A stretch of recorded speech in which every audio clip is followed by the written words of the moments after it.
Treasure Boxing announcement, laban ni Casimero at Luis Nery na. Sa official YouTube channel ng Treasure Boxing Promotion mga lods, ay sinabi ni Masayuki Ito na meron siyang big announcement ngayong Lunes, August 28. Big announcement mga lods, ibig sabihin malaking laban ito. At alam naman natin mga lods na si Cuadro Alas ang pinakamukha ng Treasure Boxing Promotion. Kaya malamang mga lods, tungkol kay Cuadro Alas ang big announcement na ito ni Tisoy Masayuki Ito. At malamang mga lods, may kinalaman ito sa mga recent posts ni Mexican Bad Boy, WBC Final Eliminator titleist Luis Pantera Nery, na sunod-sunod ang kanyang post sa kanyang Twitter account mga lods. Una, gusto niyang labanan si Cuadro Alas Casimero pang tapos daw ng taong kasalukuyan. Lilikha daw ng fireworks ang labanan nila. Tapos kahapon mga lods ay sinundan pa ng post ni Luis Nery at sinabi niyang close the fight. Natingin natin mga lods na ang ibig sabihin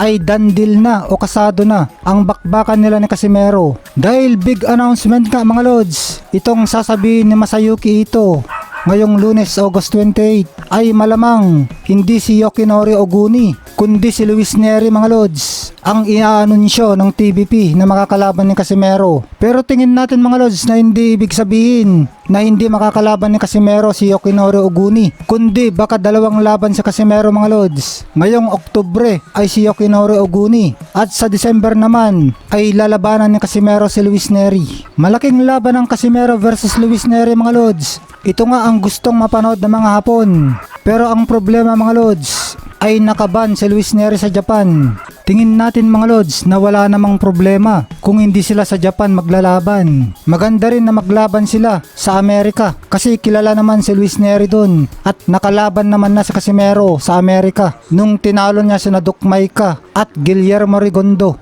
Tingin natin mga lods na mas malaking laban pa nga itong Casimero versus Luis Nery kaysa Marlon Tapales versus Inoue. Kasi parehong malalakas sumuntok sina Casimero at Luis Nery mga lods. Siguradong may babagsak sa kanilang laban. Samantalang kina Tapales at Inoue ay marami ang nagsasabi na hindi mananalo si Tapales kay Inoue, kaya hindi na exciting para sa mga boxing fans ang kanilang laban. Kaya malamang mga lods, si Casimero na ang tinutukoy ni Luis Nery. Nakasado na ang laban nila sa December. Hintayin natin sa Lunes mga lods itong announcement ni Masayuki Ito. Ang alam natin mga lods ay matagal nang nililigawan ng mga Japanese promoters na angas ng Pinas, itong si Luis Nery. At syempre kung umabot hanggang $800,000 ang offer ng TBP kay Rais Alim para labanan si Casimero noon, ay malamang ganitong halaga din ang offer kay Luis Nery na talaga naman hindi matatanggihan ang ganitong kalaking halaga dahil kumikita lang itong si Luis Nery mga lods ng halos $100,000